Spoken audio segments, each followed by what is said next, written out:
Cricket से जुड़ी तमाम खबरें, वर्ल्ड रिकॉर्ड, आईसीसी रैंकिंग और आने वाली सीरीज के शेड्यूल से बाखबर रहने के लिए सब्सक्राइब करें बी ऑफिशियल चैनल को और दबाएं बेल के बटन को ताकि आप हमारी लेटेस्ट वीडियो सबसे पहले देख सकें।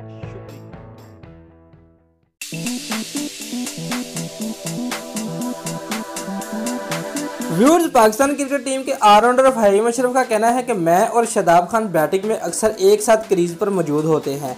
हमारे बैटिंग नंबर्स भी साथ साथ हैं। डबलन और लाहौर टेस्ट में जब भी हमारी बैटिंग आई, एक दूसरे को चीज़ें समझाते रहे ताकि मैच की सूरत हाल के दबाव से बाहर आ सके। अडम्बरा में एक इंटरव्यू में फहीम अशरफ ने कहा कि जब भी बैटिंग के दौरान गलती करता हूं, दूसरा जाकर उसे समझाता है। डबलन की विकेट मुश्किल थी, लेकिन इंग्लैंड की पिचेस बेहतर है। व्यूअर्स, फहीम अशरफ ने कहा कि टेस्ट क्रिकेट के बाद अब T20 फॉर्मेट की तैयारियां कर रहे हैं। पूरी तरह T20 फॉर्मेट के लिए फोकस हैं। कोच यही कहता है कि बॉलिंग में अपने एरियाज को हिट करें। व्यूअर्स, उन्होंने कहा कि बैटिंग में मैं और शादाब एक दूसरे को समझाकर खेलते रहे और अपने डेब्यू को अपनी कारकर्दगी से यादगार बनाया है। व्यूअर्स, स्कॉटलैंड के खिलाफ 2 T20 मैचों की सीरीज से कबल पाकिस्तान क्रिकेट टीम की अडम्बरा में तैयारी जारी है। इतवार को पाकिस्तान क्रिकेट टीम ने मुकम्मल आराम किया, जबकि हफ्ते को पाकिस्तान टीम का प्रैक्टिस सेशन बारिश से मुकम्मल नहीं हो सका। मंगल को होने वाले पहले मैच से कबल पाकिस्तान टीम दोबारा प्रैक्टिस करेगी।